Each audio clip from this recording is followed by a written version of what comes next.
বুবলি শাকিব খানকে প্রশ্ন করেছিলেন যে অপবিশ্বাস আর তার মধ্যে কি সম্পর্ক ছিল। সেখানে শাকিব খানের উত্তর ছিল, দেখো একটা জিনিস, আমি যদি অপবিশ্বাসের সাথে সুখী বা ভালো থাকতাম তাহলে আমাদের মধ্যে এত গোপনীয়তা থাকতো না, আর আমি কিন্তু তোমাকে বিয়ে করতাম না। তাহলে এখানে মোটামুটি স্পষ্ট বা ক্লিয়ার বোঝা যাচ্ছে যে শাকিব খানের কাছে অপবিশ্বাস সুখী না, বা অপবিশ্বাসের কাছে শাকিব খান সুখী না, এমনটাই ধারণা করা যাচ্ছে।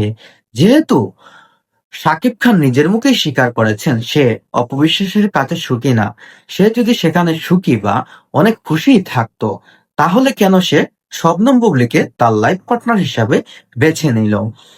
এটাই তো অনেকেরই প্রশ্ন, বা ভক্তদের মনে, দর্শকদের মনে এইভাবে অনেক কৌতূহলী প্রশ্ন সৃষ্টি হচ্ছে। বুবলি সামাজিক যোগাযোগ মাধ্যমে এসে শাকিব খানকে নিয়ে এমন মন্তব্য বললেন যা রীতিমতো সবাইকে অবাক করে দিল।